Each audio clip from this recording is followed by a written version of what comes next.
കർത്താവിൻ്റെ ഉന്നതമായ നാമത്തിന് സ്തോത്രം ചെയ്യുന്നു. കർത്താവിൻ്റെ വിശുദ്ധ പൗരോഹിത്യത്തെ മഹത്വപ്പെടുത്തണമേ. എൻ്റെ കർത്താവെ, ചെറിയ കടകളൊക്കെ നടത്തുന്നവർ ഈശോയെ വല്ലാത്ത വലയുന്നുണ്ട് ഈശോയെ. അവർക്ക് ഒന്നും അതിനകത്ത് കിട്ടണില്ല, പക്ഷേ കടങ്ങളാണ് വരണത്. ഇനി എങ്ങനെ ജീവിക്കുമെന്ന് പോലും അറിയാൻ പാലാതെ വിഷമിക്കുന്നവരുണ്ട് ഈശോയെ. അവരെ സന്ധിക്കണമെന്ന് പ്രാർത്ഥിക്കുന്നു ഈശോയെ. ഒരു തൊഴിൽ കണ്ടുപിടിക്കാൻ വേണ്ടി എന്ത് തൊഴിൽ ചെയ്താൽ ജീവിക്കാൻ പറ്റുമെന്ന് വിചാരിച്ചുകൊണ്ട് വിഷമിക്കുന്നവരുണ്ട് ഈശോയെ. അവരെ കർത്താവ് വിസ പുതുക്കി കിട്ടാത്തതിൻ്റെ പേരിൽ മക്കൾ കരഞ്ഞു വിളിച്ച് നിലവിളിക്കുമ്പോൾ അമ്മ അവരെ ആശ്വസിപ്പിക്കുന്നത് ഉടമ്പടി എടുത്തവരുണ്ട് മകനെ മാതാവ് നമ്മൾ സന്ദർശിക്കുമെന്നാണ്. ആ ഒരു ഒറ്റ ആശ്രമേ ഉള്ള അമ്മേ. അതെല്ലാ മക്കൾ അങ്ങനെ ചിന്തിക്കുന്ന ഓരോ മക്കളും ഈ പ്രാർത്ഥന കൂടുന്നുണ്ടെങ്കിൽ തീർച്ചയായിട്ടും കൃപാസന ആൾക്കാരെ ജീവനുടെ പ്രത്യക്ഷ മാതാവ്, സഞ്ചാരി മാതാവ് ആ മേഖലയിൽ ചെന്നിട്ട് അവരുടെ പ്രശ്നങ്ങളെ പരിഹരിച്ചുകൊണ്ട് അവർക്ക് സന്ധിപ്പ് നൽകുന്നതിന് വേണ്ടി എൻ്റെ കർത്താവിൻ്റെ ഉന്നതമായ നാമത്തിൽ സഭയുടെ അധികാരത്തിൽ കുരിശടയാളത്തിൽ നിങ്ങളെ അനുഗ്രഹിക്കട്ടെ. അമ്മേ പരിശുദ്ധമേ, അമ്മേ പരിശുദ്ധമേ, ദൈവമാതാവേ, കൃപാസനത്തിലൂടെ ഞങ്ങൾക്കും ഞങ്ങളുടെ ദേശത്തിനും അമ്മ മധ്യസ്ഥം തേടി തന്ന എല്ലാ അനുഗ്രഹങ്ങൾക്കും കൃപകൾക്കും ഞങ്ങളിപ്പോൾ ഹൃദയം നിറഞ്ഞ നന്ദി പറയുന്നു. അമ്മേ പരിശുദ്ധമേ, അമ്മേ പരിശുദ്ധമേ, ദൈവമാതാവേ, 2004 ഡിസംബർ 7 തീയതി ഉച്ചകഴിഞ്ഞ് 2:30 കൃപാസനത്തിൽ സംഭവിച്ച അമ്മയുടെ പ്രത്യക്ഷപ്പെടലിനെ കുറിച്ച് തിരുസഭയ്ക്ക് സമർപ്പിച്ചിരിക്കുന്ന പഠനരേഖകളുടെ മേൽ സഭാത്മകമായ പഠനം ആരംഭിക്കുവാൻ ഞങ്ങൾ പ്രാർത്ഥിക്കുന്നു. അമ്മേ പരിശുദ്ധമേ, ഭൂസ്വർ ലോകങ്ങളുടെ രാജ്ഞിയായ അങ്ങേയ്ക്ക് ഭൗമ സംരക്ഷണത്തിനായി പ്രപഞ്ച പ്രകൃതിയെ തന്നെ തിരുസഭ പ്രതിഷ്ഠിക്കുവാൻ ഈ പ്രത്യക്ഷീകരണം വഴി ഇടയാക്കണമേ. പരിശുദ്ധമേ, ജപമാല മാതാവേ, സകല കൃപാസനം പ്രാർത്ഥനകളോടും ചേർത്ത് ഞങ്ങളിപ്പോൾ പ്രാർത്ഥിക്കുന്ന ഈ കുടുംബത്തിന്റെ പ്രത്യേക നിയോഗം പറമക്കളെ.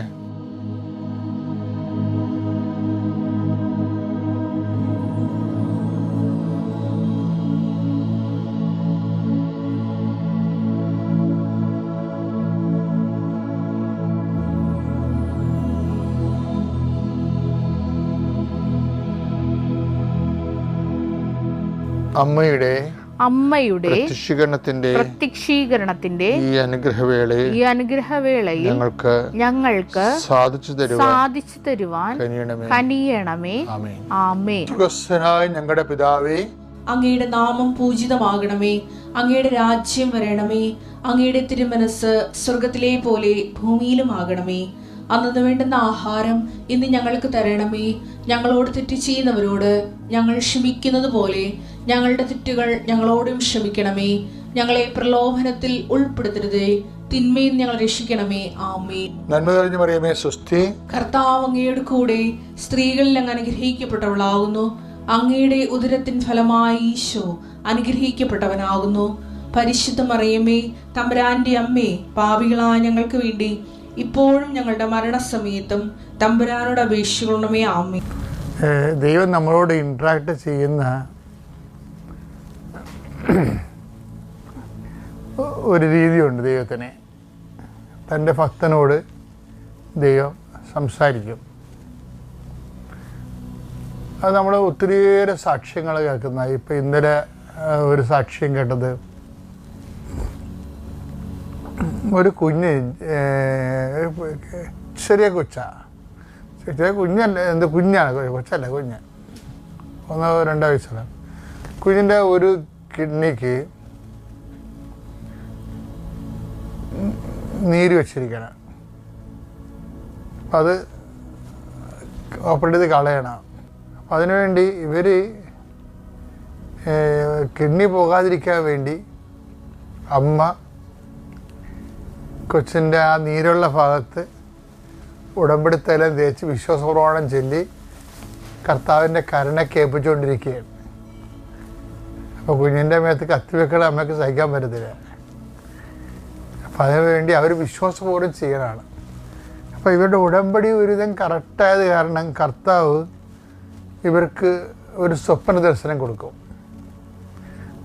സ്വപ്നം കൊടുത്ത് ദർശനം കൊടുത്ത് പറയണത്, നീ ഇപ്പോൾ വലതുവശത്താണ് തൈലം തേച്ച് പ്രാർത്ഥിക്കണത്, വിശ്വാസപ്രമാണം ചൊല്ലി പ്രാർത്ഥിക്കണത്, പക്ഷെ കുഞ്ഞിൻ്റെ ഇടത് കിഡ്നിക്കാണ് കുഴപ്പമുള്ളതെന്ന് പറയും. അപ്പോൾ അങ്ങനെ ഒരു ദർശനം കിട്ടിയപ്പോൾ അവൾ സ്കാൻ ചെയ്യുന്ന ഡോക്ടറുടെ അടുത്ത് പോയി. അപ്പോൾ സ്കാൻ ചെയ്ത് നോക്കിയപ്പോൾ സ്വപ്നത്തിൽ കിട്ടിയ ദർശനം കറക്റ്റാണ്, ഇടത് കിഡ്നിക്കാണ്. പിന്നെ ഇവർ അവിടെ തൈലം തേച്ച് പ്രാർത്ഥിച്ചു. ഓപ്പറേഷൻ ഇല്ലാതെ തന്നെ ആ കുഞ്ഞ് സുഖപ്പെട്ടെന്നാണ് അമ്മയുടെ സാക്ഷ്യം എന്ന് പറയുന്നത്. ഇപ്പം എനിക്ക് പണ്ട് മുതലേ ഉള്ള ഒരു പ്രത്യേകത എന്ന് വെച്ച് കഴിഞ്ഞാൽ, ഞാൻ മനസ്സിലാക്കിയ എന്നെ ഞാൻ ഒരു സെൽഫ് അസസ്മെൻ്റ് നടത്തിയ, ഞാൻ എപ്പോഴും ദൈവികമായ കാര്യങ്ങളെ അതിന് ഒത്തിരിയേറെ അതിന് ഹൃദയമാണ് കൊടുക്കുന്നത്, അല്ലാതെ തലച്ചോറല്ല കൊടുക്കുന്നത്. ദൈവികമായ കാര്യങ്ങൾ കേൾക്കുമ്പോൾ നമ്മൾ വചന ഹൃദയം കൊണ്ടാണ് മനസ്സിലാക്കണം. അപ്പോൾ ആ ഹൃദയം കൊണ്ട് മനസ്സിലാക്കുന്ന അവരാണ് നമ്മളെന്ന് മനസ്സിലാക്കിയ ദൈവത്തിന് നമ്മളോട് കമ്മ്യൂണിക്കേറ്റ് ചെയ്യാൻ എളുപ്പമായിരിക്കും. നമ്മൾ തല കൊണ്ട് മാത്രമാണ് ഇത് മനസ്സിലാക്കണമെന്നുണ്ടെങ്കിൽ കുറച്ച് കഴിയുമ്പോൾ കമ്മ്യൂണിക്കേഷൻ ഡ്രൈ ആയി പോകും. കാര്യം ദൈവികമായ കാര്യങ്ങളൊന്നും നമ്മളുടെ ബുദ്ധിക്ക് വശംവദമാകുന്നതല്ല ദൈവിക വിഷയങ്ങൾ. അതാണ് എൻ്റെ പ്രധാനപ്പെട്ട കാര്യം. പക്ഷെ ഹൃദയത്തിന് വശംവദമാകും ദൈവിക വിഷയങ്ങൾ. അപ്പോൾ ഞാനത് കാരണം ഹൃദയം കൊണ്ടാണ് വിശ്വസിക്കുന്നത്, ബുദ്ധി കൊണ്ടല്ല. ഇപ്പം നിങ്ങൾക്കും അത് ചില സമയത്ത് പ്രായോഗികമായിട്ട് തോന്നും. ഹൃദയത്തെ വിശ്വസിക്കണമെന്നല്ലേ പറയണത്? റോമ 10:9. ആകയാൽ യേശു കർത്താവാണ് എന്ന് അധരം കൊണ്ട് ഏറ്റുപറയുകയും ദൈവം അവനെ മരിച്ചവരിൽ നിന്ന് ഉയർപ്പിച്ചു എന്ന് ഹൃദയത്തിൽ വിശ്വസിക്കുകയും ചെയ്താൽ. ഇവരിവിടെ ചില ശാസ്ത്രജ്ഞന്മാര്, അതായത് ആത്മീയ ശാസ്ത്രജ്ഞന്മാരെ തരികിട പറയും. എന്ന് വെച്ച് കഴിഞ്ഞാൽ ഹൃദയം എന്ന് പറയുന്നത് ഹോൾ ബോഡിയാണ്, ആനയെ ഊനയെന്നൊക്കെ പറയും. അതൊക്കെ തടുതപ്പാൻ വേണ്ടി അവരുണ്ടാക്കി എടുത്തിരിക്കുന്ന സങ്കല്പ യാനങ്ങളാണ്. അതല്ല സംഭവം. ഹൃദയം എന്ന് പറയുന്നത് ദൈവത്തെ മനസ്സിലാക്കുന്നത് എന്താണ്? സ്നേഹം കൊണ്ടാണ് മനസ്സിലാക്കുന്നത്, വചനത്തെ മനസ്സിലാക്കുന്നത്. അല്ലാതെ അതിൻ്റെ അകത്ത് ലോജിക്ക്, ഇപ്പോൾ യൂറോപ്പിനൊക്കെ പറ്റി ഏറ്റവും വലിയ അബദ്ധമല്ലേ വിശ്വാസത്തെ ലോജിക്ക് കൊണ്ട് മനസ്സിലാക്കും. ലോജിക്ക് വേണ്ടത് എന്നിട്ട് എല്ലാവരും പറയും ഇഷ്ടമില്ലാത്ത വിശ്വാസം മുടന്തനാണെന്നൊക്കെ പറയും. പക്ഷേ അതേസമയം തന്നെ നമ്മൾ വിശ്വസിക്കുന്ന പല കാര്യങ്ങൾക്കും നമ്മൾ പറയുന്ന ഒരു വരട്ട് ലോജിക്ക് എൻ്റെ ആ ഉടുപ്പ് പാകമാകത്തില്ല. അതെന്താ കാര്യം? ഇപ്പം പരിശുദ്ധാത്മാവനും മരഗർഭം ധരിച്ചു എന്ത് ലോജിക്കുണ്ടതിനകത്ത്? അത് ദൈവികമായ രഹസ്യങ്ങൾക്ക് ഹൃദയമാണ് നമ്മളവിടെ കൊടുക്കേണ്ടത്. ദൈവികമായ ഹൃദയമുള്ള അതിനെ ലോജിക്കാക്കി ശാസ്ത്രീയമാക്കാൻ വേണ്ടി വർഷങ്ങളോളം ഇങ്ങനെ മനുഷ്യൻ ശ്രമിച്ചിട്ട് അവസാനം സവാള പൊളിക്കണ പോലെ പൊളിച്ച് അവസാനത്തിൽ ഭൂമനം പറഞ്ഞിരിക്കും. അങ്ങനെയല്ല. പക്ഷെ നീ ഹൃദയം കൊണ്ടാണ് കർത്താവിൻ്റെ വചനത്തെ സ്നേഹിച്ചാണ്. എൻ്റെ കർത്താവ് എന്നോടുള്ള സ്നേഹത്താ പ്രതി അവൻ സ്റ്റാറ്റസ് ലോഞ്ച് ചെയ്തു. അപ്പോൾ കാര്യം ദൈവത്തിന് ചെയ്യാവുന്ന ഏറ്റവും വലിയ കാര്യം എന്താണ്? ഈ സ്റ്റാറ്റസ് ലോ ചെയ്യുന്നതാണ്. ഇപ്പോൾ സ്റ്റാറ്റസ് നിങ്ങളൊന്ന് അതുപോലെ കർത്താവിനെപ്പടി നമ്മളൊന്ന് സ്റ്റാറ്റസ് ലോ ചെയ്ത് നോക്കി. ഉടമ്പടിയുടെ മഹാവിജയം അതല്ലേ? എന്താ കാര്യം? ഉടമ്പടിയിൽ ഏത് കളക്ടറാണെന്ന് പറഞ്ഞാലും കൃപാസനം പത്രം 10 മനുഷ്യർക്ക്, ഓട്ടോറിക്ഷക്കാർക്ക്, വഴിയിലുമൊക്കെ കൊണ്ടു നടന്ന് കൊടുക്കേണ്ടി വരും. കൊടുക്കാൻ അവർ തയ്യാറാണെന്ന് നമ്മൾ ചോദിക്കും. ഇല്ലെന്നുണ്ടെങ്കിൽ അവർ വേറെ എന്തെങ്കിലും സംവിധാനം ചെയ്യാൻ പറയും. കൃപാസനം അവർക്ക് കണക്ഷൻ ഇല്ല. കൃപാസനം എന്ന് പറയുന്നത് ആരെയും മതപരിവർത്തനത്തിന് വേണ്ടി ഒരുക്കണമല്ല. ഇന്ന് വരെയൊക്കെ അറിയാം ആരെങ്കിലും നമ്മളെ ആശയപ്പെടുത്തിയിട്ടുണ്ട്, അതല്ല. പക്ഷേ ക്രിസ്തുവിനെ കൊടുക്കണം. കാരണം ക്രിസ്തു അതിന് മനുഷ്യരാശിയുടെ പൊതു അവകാശമാണ്, തറവാട്ട് സ്വത്താണ്. അപ്പം തറവാട്ട് സ്വത്ത് എല്ലാവർക്കും അവകാശപ്പെട്ടതാണത്. ക്രിസ്തു ആരെയും കടിച്ചു തിന്നാനോ വെട്ടിക്കൊല്ലാനോ ഒന്നും വരത്തില്ല. പ്രശ്നം എന്താണ്? നമ്മളുടെ എല്ലാ വിഷയവും സ്നേഹത്തിൻ്റെ പരിധി കൊണ്ടുവന്നിട്ട് മനുഷ്യൻ്റെ ടെൻഷൻ റിലീസ് ചെയ്തിട്ട് അണ്ടർസ്റ്റാൻഡിങ് ചെയ്യും. വിശ്വാസ പ്രമാണം സർവശക്തനായ പിതാവും ആകാശത്തിൻ്റെയും ഭൂമിയുടെയും സൃഷ്ടാവുമായ ദൈവത്തിൽ ഞാൻ വിശ്വസിക്കുന്നു. അവിടുത്തെ ഏകപുത്രനും ഞങ്ങളുടെ കർത്താവുമായ ഈശോ മിശിഹായിലും ഞാൻ വിശ്വസിക്കുന്നു.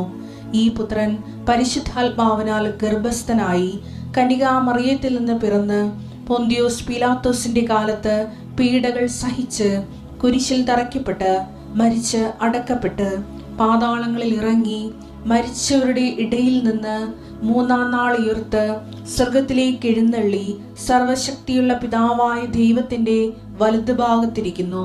അവിടെ നിന്ന് ജീവിക്കുന്നവരെയും മരിച്ചവരെയും വിധിക്കുവാൻ വരുമെന്നും ഞാൻ വിശ്വസിക്കുന്നു. പരിശുദ്ധാത്മാവിലും ഞാൻ വിശ്വസിക്കുന്നു.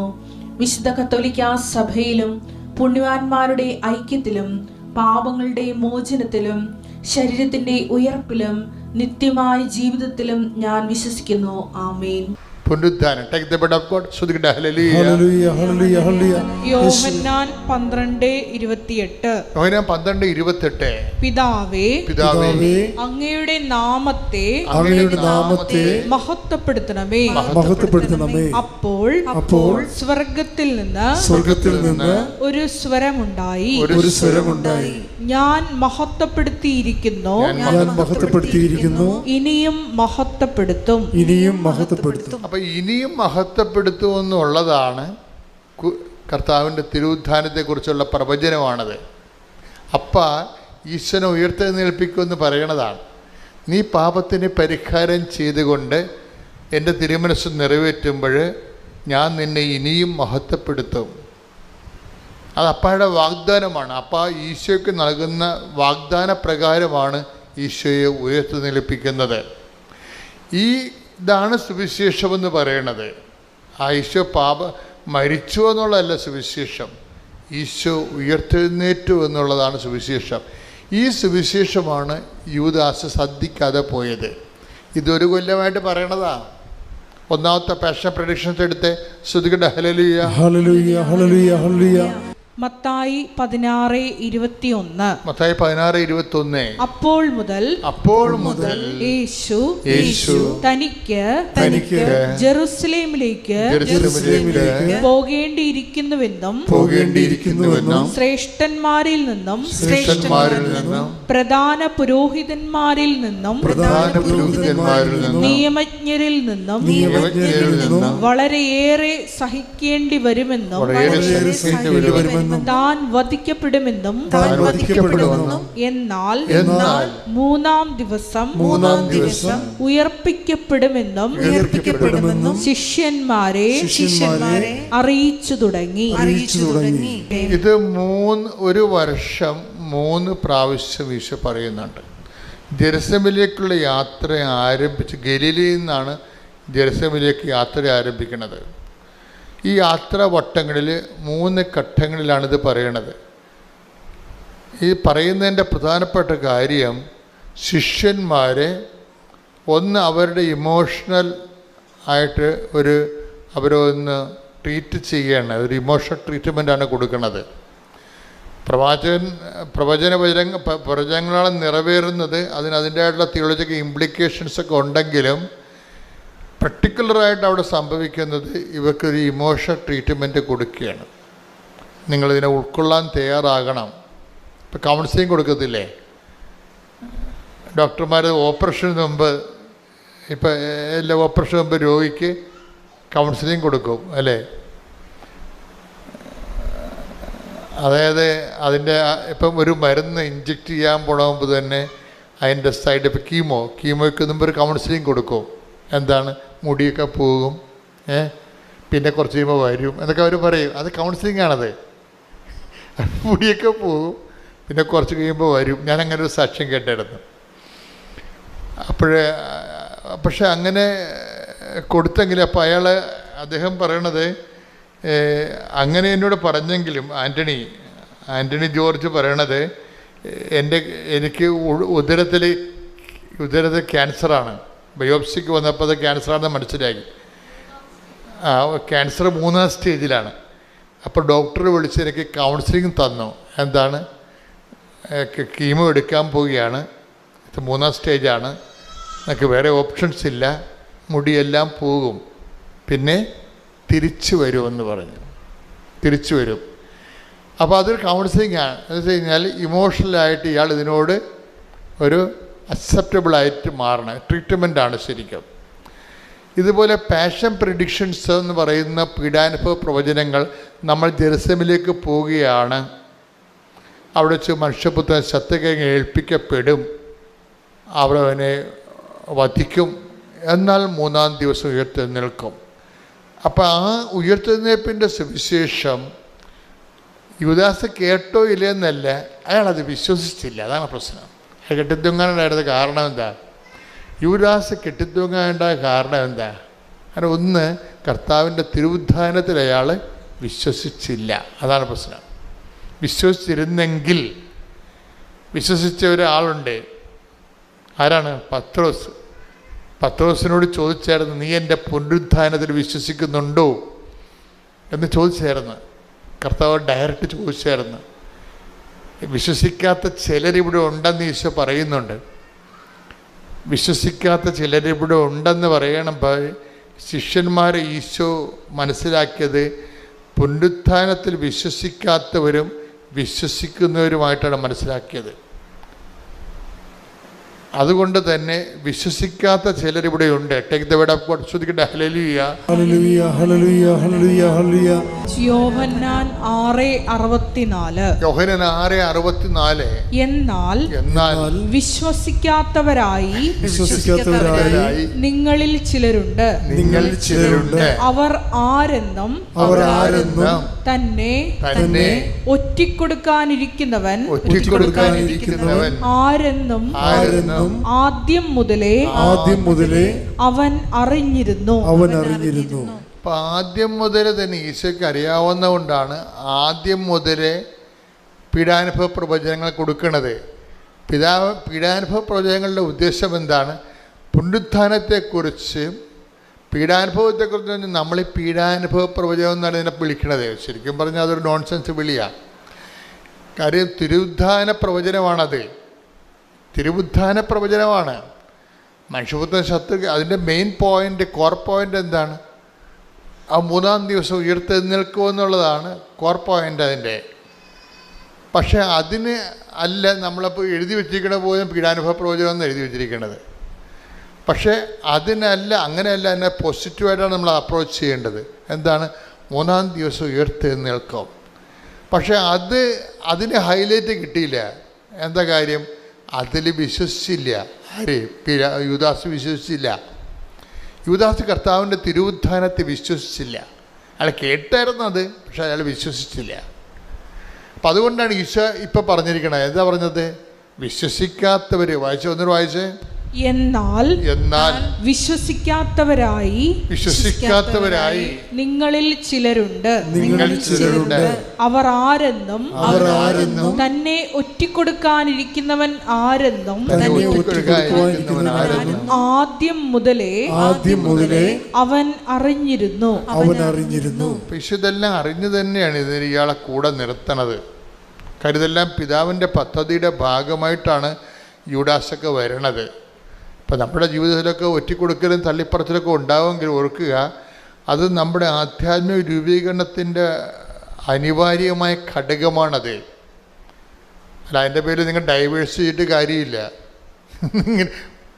ആധ്യാത്മിക ജീവിതത്തിന് അനിവാര്യമായ ചില ഘടകങ്ങളുണ്ടാവും. ചിലപ്പോൾ സംശയരോഗിയായ ഭർത്താവായിരിക്കും. അനിവാര്യമായ ഘടകമാണ്. ആധ്യാത്മിക ജീവിതത്തിന് അനിവാര്യമായ ഘടകമാണ്. അപ്പം നമ്മൾ ട്രീറ്റ് ചെയ്യണത് അയാളുടെ സംശയരോഗം മാറാൻ വേണ്ടി അയാൾക്കൊണ്ട് കൗൺസിൽ കൊടുക്കും, അയാൾക്കൊണ്ട് ആശുപത്രിയിലിടും, അല്ലെങ്കിൽ നിവർത്തിയില്ലെങ്കിൽ അയാൾ ഇട്ടും പോയി വേറെ കെട്ടും. അപ്പോൾ ഭൂമിയിൽ മാത്രം ജീവിച്ചാൽ മതിയെങ്കിൽ ഇങ്ങനെയുള്ള അഭ്യാസം കാണിക്കാം, അത് കുഴപ്പമൊന്നുമില്ല. ഭൂമി മാത്രം ജീവിച്ചാൽ മതിയല്ല. പക്ഷേ എന്നിൽ വിശ്വസിക്കുന്നവൻ മരിച്ചാലും ജീവിക്കും. Take the word of God. ശ്രദ്ധിക്കട്ടെ. ഹല്ലേലൂയ, ഹല്ലേലൂയ, ഹല്ലേലൂയ. യോഹന്നാൻ 11:25. യോഹന്നാൻ 11:25. യേശു അവളോട് പറഞ്ഞു. അതായത് അവളെന്ന് പറയണ അവിടെ ഇവരാണ്, ലാസറിൻ്റെ പെങ്ങളെ മാർത്തായാണ്. യേശു മാർത്തായോട് പറഞ്ഞു, ഞാനാണ് പുനരുദ്ധാനവും ജീവനും. I am the life and resurrection. ലോകത്തിൽ ആരും പറഞ്ഞിട്ടില്ലേ? സമർത്ഥനായ Caesar, Solomon, Socrates, Pliny, Plato, അങ്ങനെ എന്തുമാത്രം മതസ്ഥാപകർ ഈ ലോകത്തുണ്ട്. ആരും മനുഷ്യരാശിയോട് പറഞ്ഞില്ല I am the life, I am the resurrection എന്ന്. അത് ക്രിസ്തു മാത്രമേ പറഞ്ഞിട്ടുള്ളൂ. അതുകൊണ്ടാണ് ഈ വിശ്വാസം ഇങ്ങനെ നിലനിന്നും കാലത്തെ അതിജീവിച്ച് പോണത്. ആരും പറയാത്ത കാര്യങ്ങളാവും പറഞ്ഞു. കാര്യം അത് പറയാനുള്ള കഴിവും കപ്പാസിറ്റിയും ദൈവത്തിനടുത്ത ഒരു കഴിവ് കപ്പാസിറ്റിയാണത് എന്ന് പറഞ്ഞ് എന്നിൽ വിശ്വസിക്കുന്നവൻ നിങ്ങളേറ്റ് പറഞ്ഞ് എന്നിൽ വിശ്വസിക്കുന്നവൻ മരിച്ചാലും ജീവിക്കും. അപ്പം മരണത്തിന് ശേഷമുള്ളൊരു ജീവിതത്തെക്കുറിച്ച് ആലോചന ഉള്ളത് കൊണ്ടാണ് ആധ്യാത്മിക ജീവിതത്തിലെ അനിവാര്യ ഘടകങ്ങളെ നമ്മൾ അക്സെപ്റ്റ് ചെയ്യണത്. പിടിയിട്ടില്ലേ? ആധ്യാത്മിക ജീവിതത്തിൽ അനിവാര്യ ഘടകങ്ങളുണ്ടാകും. ഇപ്പം നീ എത്ര നല്ല തങ്കപ്പെട്ട ദൈവ പൈതലാണെങ്കിലും നിൻ്റെ മകൻ ചിലപ്പോൾ ലഹരി പദാർത്ഥം അടിപ്പെട്ടു പോകും. അപ്പോൾ ചിലപ്പോൾ നീ എത്ര നല്ല സന്മാതൃക കാണിച്ചാലും ആ സന്മാതൃക ഒന്നും ഉൾക്കൊള്ളണമെന്ന് നിർബന്ധമില്ല. ഉണ്ടോ? അപ്പോൾ നീ തന്നെ ഓർക്ക്, ദൈവമേ ഞാനെന്ത് ദൈവത്തിൻ്റെ മുമ്പിൽ എന്ത് ദൈവഭയത്തോട് ജീവിക്കണമാണ്. അപ്പോൾ അമ്മ തന്നെ മകനോട് ചോദിക്കും, എടാ നീ എൻ്റെ വയറ്റിൽ തന്നെ ജനിച്ചതാണാ എന്ന് ചോദിക്കും. എന്താണ് അവരങ്ങനെ ഇവൻ പറയണ പോലെ ചിന്തിക്കണ പോലെ ഒന്നും നമ്മൾ ചിന്തിച്ചിട്ട് കൂടിയില്ല. ഇവന് ഒരു ദൈവഭയവുമില്ല. അതുകൊണ്ടങ്ങനെ ഈ ദൈവഭയമില്ലാത്തൊരു മകൻ നമുക്കുണ്ടെങ്കിൽ തന്നെ ആധ്യാത്മികതയുടെ അനിവാര്യ ഘടകങ്ങളാണത്. അത് ദൈവം അനുവദിക്കുന്നിടത്തോളം കാലം അതവിടെ തുടരാൻ വേണ്ടി നിങ്ങൾക്ക് ദൈവതിരുസന്നിധിയിലെ ദൈവഹിതം പോലെ അക്സെപ്റ്റ് ചെയ്യും നമ്മൾ. അപ്പം നിങ്ങളോർക്ക് ഇതൊക്കെ ശരിയാകുമോ? യേശുവേ നന്ദി, യേശുവേ നന്ദി, യേശുവേ സ്തോത്രം. എൻ്റെ പേര് സിജി. ഞാൻ എറണാകുളം ജില്ലയിലുള്ള കോലഞ്ചേരിയിൽ നിന്നാണ് വരുന്നത്.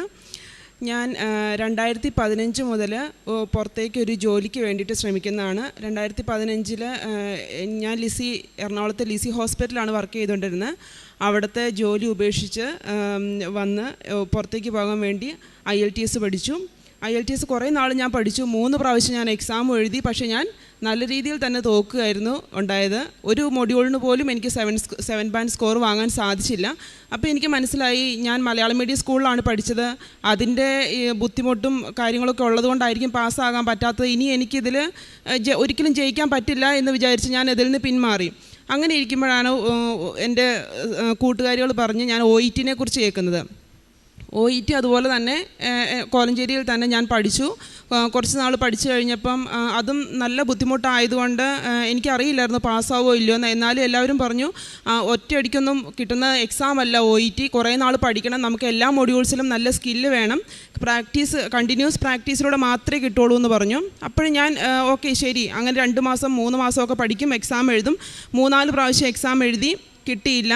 പിന്നെ എനിക്ക് തോന്നി എനിക്കൊരു കുഞ്ഞുണ്ട്, അപ്പോൾ വീട്ടിൽ കുഞ്ഞിൻ്റെ കാര്യം നോക്കി പഠിക്കാൻ സമയം കിട്ടില്ലല്ലോ, അപ്പോൾ അതുകൊണ്ടായിരിക്കും റീഡിങ് സ്കില്ലൊന്നും ഇമ്പ്രൂവ് ആവാത്തതെന്ന് വിചാരിച്ച് ഞാൻ കോട്ടയത്ത് താമസിച്ച് പഠിക്കാനായിട്ട് ഞാൻ ചെന്നു. താമസിച്ച് പഠിക്കുമ്പോൾ എനിക്ക് വേണ്ട ടൈം കിട്ടുന്നുണ്ട്, എല്ലാ മൊഡ്യൂൾസും കോൺസെൻട്രേറ്റ് ചെയ്യാൻ സാധിക്കുന്നുണ്ട്. റീഡിംഗ് ആണെങ്കിലും പത്രം പോലത്തെ ഇംഗ്ലീഷ് പത്രങ്ങളും ഇംഗ്ലീഷ് ബുക്സും ഒക്കെ വായിക്കാൻ ടൈം കിട്ടുന്നുണ്ട്. അപ്പോൾ ഞാൻ വിചാരിച്ചു ഇനി എക്സാം എഴുതുമ്പോൾ എന്തായാലും പാസ്സാവും. പക്ഷേ എനിക്ക് വിഷമമായിരുന്നു, 3-4 പ്രാവശ്യം OET എഴുതിയിട്ട് കിട്ടിയില്ലല്ലോ, അങ്ങനെ കുഞ്ഞിനൊക്കെ വിട്ട് വന്ന് താമസിക്കേണ്ട ഒരു അവസ്ഥ വന്നല്ലോ എന്നോർത്ത് സങ്കടം ഉണ്ടായിരുന്നു. അങ്ങനെ ഇരിക്കുമ്പോൾ എൻ്റെ ഒരു ഫ്രണ്ട് പറഞ്ഞു, കൃപാസനം എന്ന് പറഞ്ഞൊരു സ്ഥലമുണ്ട് ചേച്ചി, കൃപാസനത്തിൽ പോയി പ്രാർത്ഥിച്ചിട്ടുണ്ടെങ്കിൽ ഉറപ്പായിട്ടും ചേച്ചിക്ക് കിട്ടും. എനിക്ക് എപ്പോഴും പോകുന്നത് റീഡിങ്ങും ലിസണിങ്ങും ആയിരുന്നു. അത് പോകുന്നത് എങ്ങനെയാണെന്ന് വെച്ചിട്ടുണ്ടെങ്കിൽ ഒരു പ്രാവശ്യം റീഡിങ്ങിന് സ്കോർ C ആണെങ്കിൽ പിന്നത്തെ പ്രാവശ്യം ലിസണിങ്ങിനായിരിക്കും പോകുന്നത്. അങ്ങനെ മാറി മാറി മാറി ഒരിക്കലും ഒരു 4 മൊഡ്യൂൾസിനും B കിട്ടുമോ, അല്ലെങ്കിൽ അയർലൻഡിലേക്ക് പോകാനുള്ളൊരു സ്കോർ പോലും എനിക്ക് കിട്ടാത്തൊരവസ്ഥയായിരുന്നു. അങ്ങനെ കൃപാസനത്തെക്കുറിച്ച് ഒന്നും അറിയാതെ ഞാൻ 2018 ലാസ്റ്റൊക്കെ ആയപ്പം ഞാനിവിടെ വന്നു. എനിക്ക് കൃപാസനം എന്താണെന്ന് പോലും അറിയത്തില്ല, ഞാൻ യൂട്യൂബിലൂടെ ഒന്നും കണ്ടിട്ടുമില്ല. അവൾ പറഞ്ഞ് കോട്ടയത്ത് ഹോസ്റ്റലിൽ നിന്ന് അവളും ഞാനും കൂടെ ഇവിടെ വന്ന് പ്രാർത്ഥിച്ചു. ഇവിടെ വന്നപ്പോൾ ഇതുപോലെ ഒന്നും അല്ലായിരുന്നു അന്ന്. ഇവിടെ ഒരു ചെറിയൊരു കുരിശ് പോലെ ഉണ്ടായിരുന്നു, ഇവിടെ മാതാവിൻ്റെ രൂപവും ഈ ഒരു ഹോളും ഉണ്ടായിരുന്നു. ഇവിടെ ഒരു കുരിശ് പോലത്തെ ഉള്ള രൂപത്തിൻ്റെ അവിടെ നിന്ന് ഞങ്ങൾ പ്രാർത്ഥിച്ചപ്പോഴാണ് ജോസഫ് അച്ഛനെ കണ്ടത്. ജോസഫ് അച്ഛൻ ആരാണെന്നൊന്നും എനിക്കറിയത്തില്ല. ഞാൻ ജോസഫ് അച്ഛനെ വന്ന വഴി എൻ്റെ കൂട്ടുകാരി എന്നോട് പറഞ്ഞു, ഇതാണ് ഇവിടുത്തെ അച്ഛൻ, ചേച്ചി മുട്ടയിൽ നിന്ന് പ്രാർത്ഥിക്കുക, അച്ഛൻ വന്ന് തലയ്ക്ക് പിടിച്ച് പ്രാർത്ഥിക്കും എന്നൊക്കെ പറഞ്ഞു. ഞങ്ങളിവിടെ മുട്ടയിൽ നിന്ന് പ്രാർത്ഥിച്ചു, അച്ഛൻ തലയ്ക്ക് പിടിച്ചു. അച്ഛൻ തലയ്ക്ക് പിടിച്ച് കഴിഞ്ഞിട്ട് ഒന്നും എന്നോട് പറഞ്ഞില്ല. കുറച്ച് നേരം പ്രാർത്ഥിച്ചിട്ട് പറഞ്ഞു, മോൾ OET പാസ്സാവും, ഇവിടെ വന്ന് സാക്ഷ്യം പറയണമെന്ന് പറഞ്ഞു. സാക്ഷ്യം പറയാമെന്നൊക്കെ പറഞ്ഞ് എന്നെ സംബന്ധിച്ച് എനിക്കതൊന്നും അറിയത്ത് പോലുമില്ല, സാക്ഷ്യം പറയണത് എന്താണെന്നൊന്നും. ഞാൻ ഓക്കെ എന്ന് പറഞ്ഞാൽ വളരെ കൂളായിട്ട് ഞങ്ങൾ ഇവിടുന്ന് ഇറങ്ങിപ്പോയി.